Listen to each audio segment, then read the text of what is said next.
اعوذ باللہ من الشیطان الرجیم بسم اللہ الرحمن الرحیم۔ السلام علیکم دوستوں، وہ دریا نیل جس کا پانی ٹھاٹھے مارتا تھا اور مصر کی کھیتیوں کو سیراب کرتا تھا، وہ دریا خشک ہو چکا تھا۔ مصر کے لوگ یہ دیکھ کر پریشان ہو گئے۔ ایسا پہلی بار نہیں ہوا تھا، بلکہ ہر سال دریا نیل خشک ہو جاتا تھا۔ مصر کے لوگوں کا کہنا تھا، دریا نیل ہر سال انسانی قربانی مانگتا ہے۔ جب وہ یہ انسان کی قربانی دے دیتے ہیں تو دریا نیل پھر سے ٹھاٹھے مارنے لگتا ہے اور لوگ خوش ہو جاتے ہیں۔ ان کی کھیتیاں پھر سے لہلہانے لگتی ہیں۔ اب ایک بار پھر دریا نیل خشک ہو چکا تھا۔ لوگوں کے چہرے پریشانی سے مرجھا گئے تھے۔ دریا اس بار پھر ایک انسان کی قربانی مانگ رہا تھا۔ وہ سب مجبور تھے۔ انہوں نے حضرت عمر بن عاص رضی اللہ تعالی عنہ نے مصر فتح کیا تھا۔ مصر میں فوجیں موجود تھی۔ امیر المؤمنین حضرت عمر فاروق رضی اللہ تعالی عنہ نے حضرت عمر بن عاص رضی اللہ تعالی عنہ کو گورنر مقرر کیا تھا، اور ان کے چند دن بعد ہی دریا نیل خشک ہو گیا۔ لوگوں کی پریشانی دیکھنے کے قابل تھی۔ لوگ دریا نیل میں انسانی قربانی کو تیار کرنے لگے۔ اب لوگ خوش تھے کہ دریا انسان کی قربانی کے بعد پھر سے بہنا شروع کر دے گا اور خوشحالی ہی خوشحالی ہوگی۔ آخر وہ دن بھی آ گیا جس دن ایک انسان کی قربانی دریا نیل کو پیٹ چڑھا جانا تھا۔ لوگ صبح ہی صبح تیار ہو کر باہر نکل آئے جیسے عید کا سماں ہو۔ ہر شخص کے چہرے خوشی سے جھلک رہے تھے۔ حضرت عمر بن عاص رضی اللہ تعالی عنہ دریا نیل کے خشک ہو جانے کی وجہ سے سخت پریشان تھے۔ جب انہوں نے سنا یہ لوگ دریا نیل کی پیٹ چڑھانے کے لیے ایک انسان کو قربان کرنے لگے ہیں تو وہ تڑپ اٹھے کہ یہ تو سراسر ظلم ہے۔ دریا کے لیے ایک انسان کو قتل کر دینا کہاں کی عقل مندی ہے۔ حضرت عمر بن عاص رضی اللہ تعالی عنہ اپنے چند آدمیوں کے ساتھ دریا نیل کی طرف چل پڑے۔ وہ اس قربانی کو ہر حال میں رکوانا چاہتے تھے۔ جب وہ دریا نیل کے پاس پہنچے تو انہوں نے وہاں موجود عجیب سماں دیکھا۔ لوگ زر بھر کے کپڑے پہنے وہاں موجود تھے۔ ہر شخص کے چہرے پر خوشی تھی۔ جب ان لوگوں نے گورنر کو دیکھا تو حیران رہ گئے اور سوچنے لگے شاید گورنر بھی اس قربانی کو دیکھنے کے لیے آئے ہیں۔ حضرت عمر بن عاص رضی اللہ تعالی عنہ نے دیکھا کہ لوگ ایک 15 سالہ لڑکی کو وہاں لے آئے۔ اس لڑکی نے زرق بھر لباس پہنا ہوا تھا۔ وہ زیورات سے لدی بندھی تھی۔ لڑکی خوف سے کانپ رہی تھی۔ اس کا چہرہ ہلدی کی طرح زرد ہو رہا تھا۔ لڑکی لڑکھڑاتے قدموں سے آگے بڑھ رہی تھی۔ وہ لرزاتی کانپتی ہوئی لوگوں کے ہمراہ دریا کے کنارے پر پہنچ کر رک گئی۔ اس نے مڑ کر اپنے باپ کو دیکھا۔ باپ کی آنکھوں میں آنسو تھے۔ وہ مجبور تھا۔ لوگ اس کی بیٹی کو گھسیٹ کر موت کے منہ میں دھکیل رہے تھے۔ وہ کچھ نہیں کر سکتا تھا۔ اپنی بھوری آنکھوں سے بیٹی کی موت کو دیکھ رہا تھا۔ لڑکی کی ماں تو غم سے نڈھال ہو جاتی تھی۔ لڑکی ہاتھ چھڑا کر اپنے باپ کی طرف دوڑی۔ لوگ اس کے پیچھے بھاگ کھڑے ہوئے اور لڑکی کو لے کر پھر دریا کے کنارے پر لے آئے۔ لڑکی رو کر التجا کرتی، خدا کے لیے مجھے چھوڑ دو، میں مرنا نہیں چاہتی۔ لوگوں نے اسی مضبوطی سے پکڑ لیا۔ حضرت عمر بن عاص رضی اللہ تعالی عنہ کے صبر کا پیمانہ لبریز ہو چکا تھا۔ وہ لڑکی کو لوگوں کی قید سے چھڑاتے ہوئے بولے، یہ سب کیا ہے؟ تم اس لڑکی کو کیوں ہلاک کرنا چاہتے ہو؟ لوگ گورنر کی بات سن کر پریشان ہو گئے۔ لڑکی بھاگ کر اپنے باپ کے پاس چلی گئی۔ لڑکی کی ماں نے آگے بڑھ کر اسے اپنے ساتھ لپیٹ لیا۔ لڑکی سسکیاں لے لے کر رو رہی تھی اور ماں چپ کرانے کی کوشش کرتے ہوئے خود بھی رو رہی تھی۔ لوگوں نے کہا، اے امیر، دریائے نیل خشک ہو چکا ہے، وہ ہر سال ایک انسان کی قربانی مانگتا ہے۔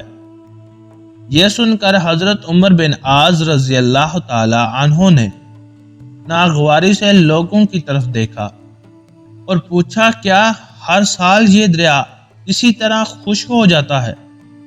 لوگوں نے جواب دیا، ہاں، ہر سال دریائے نیل اسی طرح خشک ہو جاتا ہے، اور یہ دریا جب خشک ہو جاتا ہے تو ہم ایک انسانی جان کی قربانی دیتے ہیں۔ اس کے ساتھ ہی دریا کا پانی بڑھنا شروع ہو جاتا ہے اور دیکھتے ہی دیکھتے دریا میں طغیانی آ جاتی ہے۔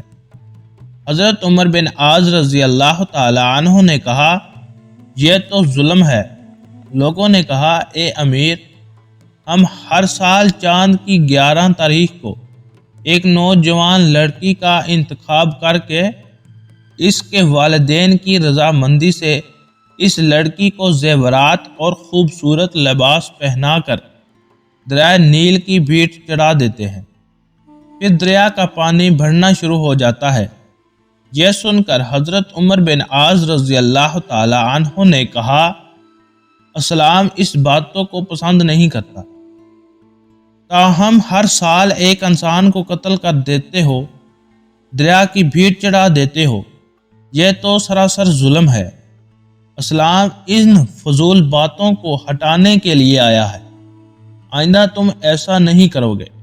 یہ سن کر لوگ بولے، دریا تو خشک ہو جائے گا، ہماری کھیتیاں برباد ہو جائیں گی، ہم بھوک سے مر جائیں گے، ہمارے جانور ہلاک ہو جائیں گے۔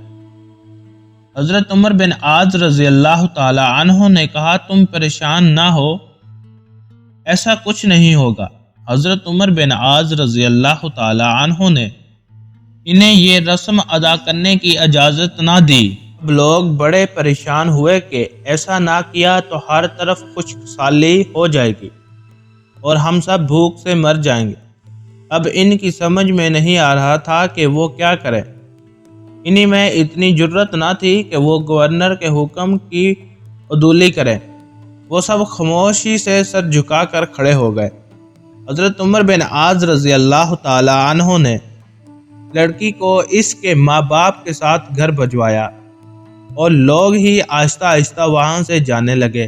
دنوں تک دریائے نیل بالکل خشک ہو گیا، اس میں ایک بوند بھی پانی نہ آیا۔ لوگ بکھلا گئے۔ ان کی کھیتی باڑی دریائے نیل کے پانی سے قائم تھی۔ اب تو دریائے نیل خشک ہو چکا تھا، زمینیں بنجر ہو گئی، لوگ فاقوں سے مرنے لگے، جانور چارہ نہ ہونے کی وجہ سے تڑپ تڑپ کر جانیں دے رہے تھے۔ یہ دیکھ کر لوگوں نے مصر سے نکل کر دوسرے علاقوں کا رخ کر لیا۔ ہر طرف ویرانی ہی ویرانی تھی۔ حضرت عمر بن عاص رضی اللہ تعالی عنہ نے جب یہ دیکھا تو وہ بھی پریشان ہو گئے۔ آخر کار انہوں نے امیر المؤمنین حضرت عمر فاروق رضی اللہ تعالی عنہ کو ایک خط لکھا اور اس میں ساری صورتحال واضح کر دی۔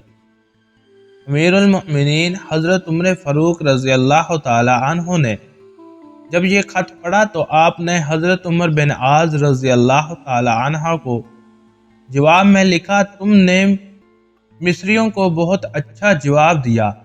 اسلام ایسی باتوں کی اجازت نہیں دیتا، وہ ایسی فضول باتوں کو ہٹانے کے لیے آیا ہے۔ میں اس خط کے ساتھ ایک اور رقعہ بھیج رہا ہوں، تم یہ دریائے نیل میں ڈال دینا۔ حضرت عمر بن عاص کے پاس امیر المؤمنین حضرت عمر فاروق رضی اللہ تعالی عنہ کا خط پہنچا۔ انہوں نے خط کے بعد وہ رقعہ بھی پڑھ لیا جو دریائے نیل میں ڈالنے کے لیے تھا۔ اس میں لکھا تھا کہ خط اللہ کے بندے حضرت عمر بن خطاب رضی اللہ تعالی عنہ کی طرف سے دریائے نیل کے نام تھا۔ اے دریا، اگر تو اللہ کے حکم سے بہتا تھا اور ہم بھی اللہ ہی سے تیری جاری ہونا مانگتے ہیں، اور تو اللہ کے حکم سے جاری ہو جا۔ اور اگر تو خود اپنی مرضی سے بہتا ہے اور اپنی مرضی سے ہی رک جاتا ہے تو پھر تیری کوئی پرواہ نہیں اور ضرورت نہیں۔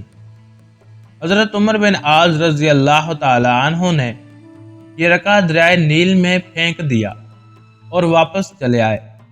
جب صبح مصر کے لوگ بیدار ہوئے تو یہ دیکھ کر حیران رہ گئے کہ اللہ تبارک و تعالی نے دریائے نیل کو اسی طرح جاری کر دیا، بلکہ اب تو دریا میں پانی پہلے سے زیادہ چڑھ گیا تھا اور دریا میں طغیانی آئی ہوئی تھی۔ لوگ یہ دیکھ کر خوشی سے چلا اٹھے، دریا جاری ہو گیا۔ اس دن سے اب تک دریائے نیل اسی طرح جاری و ساری ہے، ایک لمحے کے لیے بھی اس کا پانی خشک نہیں ہوا۔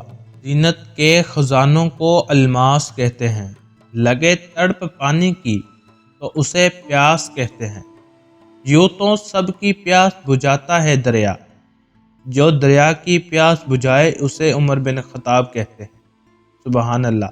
ناظرین، ویڈیو اچھی لگے تو لائک ضرور کیجیے گا اور شیئر بھی کیجیے گا، اور اگر آپ ہمارے چینل پر نئے ہیں اور ابھی تک آپ نے ہمارے چینل کو سبسکرائب نہیں کیا تو جلدی سے ہمارے چینل کو سبسکرائب کر دیں اور ساتھ ہی میں لگے بیل کے بٹن کو ضرور دبائیں تاکہ آئندہ ہر آنے والی ویڈیو کا نوٹیفیکیشن آپ کو بر وقت ملتا رہے۔